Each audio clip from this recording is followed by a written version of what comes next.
So Marcus joined us at the African Beer Cup as one of the mead and beer judges.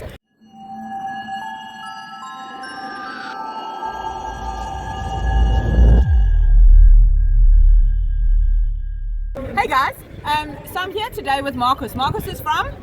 I'm from Mexico City. Yes, so Marcus joined us at the African Beer Cup as one of the mead and beer judges. So I had the privilege of judging alongside him on a couple of flights of the various beers, as well as all the mead products that were entered into the African Beer Cup. So Marcus, tell us a little bit about what you do in Mexico. Well, in Mexico, I am totally focused in beer and mead. I have a small brewery, but my main business is about my tap room. I sell a lot of beers from Mexico and imported beers and meats. And I have a craft beer distribution company. I sell a lot of beers and meats to other restaurants and tap rooms. That's Super. what I do. Yeah, And perfect. I have another one that I do. I have international competition in Mexico City of beer and mead, commercial and amateur. We evaluate those categories of beer and mead, and you are invited, obviously, for the Awesome. next year. Super. So tell us a little bit, so we were very, very lucky. While Marcus was here in Cape Town, we judged mead in the competition, and then we managed to get together with some home brewers here in Cape Town. We went to Eddie's house and we got to taste a number of meads that were made by home brewers. What was your sort of impression of those meads? Okay, I have the opportunity to try a lot of home brewers and professional meaderies here in Cape Town. And my impression is nice because I tried a lot of interesting and well done meats.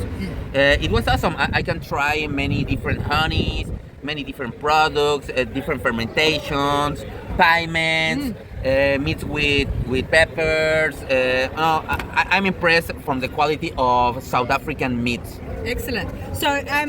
So Marcus, I mean, you've tried mead from all over the world. As you know, the mead scene in South Africa is still growing. It's still gaining a bit of traction.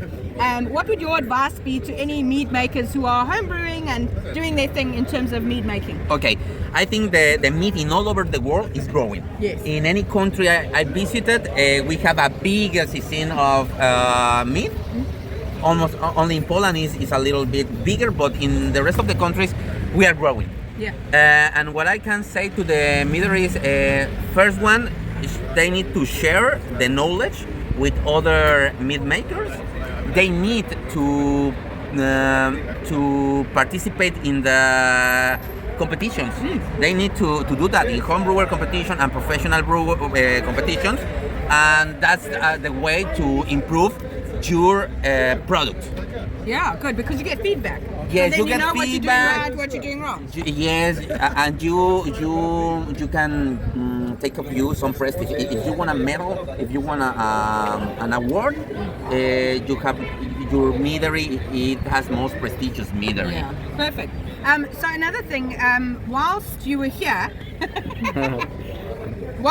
in Cape Town, what is the thing that sort of impressed you the most so far of our country, of your time? Okay, I love your country. It's very similar to Mexico in many ways.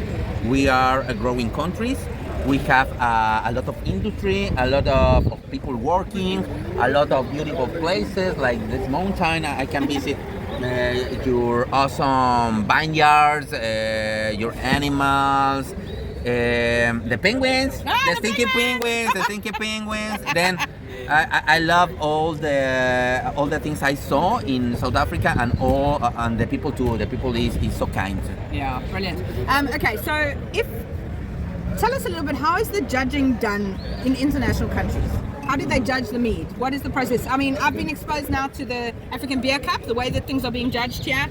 Is it similar? Are there some differences? Yes, it's so similar, but here is the first time I have another way to evaluate all the beers and meats, because we only fill one score sheet per all the table, yes. And in the other competitions I participated is each one. No? So if you are, let's say at a mead competition overseas, you are maybe 10 judges. Does everybody only judge one type, or are you judging all the types and you're all giving feedback and then it's put together? It depends. It depends of the competition, but you always have your own score sheet for the judges Your of the own table. opinions? Yeah, your Yeah. own opinion. Then you finish the judgment and you speak. You make your opinions concrete each I other. see. But another thing, this is the first time that African Beer Cup begins to evaluate in meat. This is the first time, and this is great because that helped the industry of meat in South Africa to grow. Yes. And maybe we need a special score sheet Full to evaluate meat. yes, full meat because the needy. We have a lot of similarities with the beer, but we need or a specific score sheet for meat. And the reason that Marcus says that is because on the beer score sheet, there's specific things that you score according to hops, malt, fermentation, Yes. etc. And that obviously won't apply to meat because there's no hops, there's no malt, etc. Yeah. So that's a valid point. Yes, we can did it well. Yes. I think so. We can evaluate the meat pretty well. But if you have a specific score sheet of meat, we can make it much better. And we can give better feedback. Better feedback. But all the meats we tried was pretty okay. Yeah. Everything. The South African meats are making well. Yeah, they're making good stuff. Excellent. So guys, keep on brewing your mead. Make sure that you enter it into the competition. The next big competition coming up is the South African Mead Makers Association Mead Cup, which is held in August in World Mead Day. Wow. So get your stuff on the brew now so that you can make sure your entry goes in, and we'll see you guys there. Hey, come on. Last message for our mead makers. What would you say? Keep brewing your meat, keep making, keep sharing, and that's all. Always improve. Good, and I say have fun. See you there. Cheers.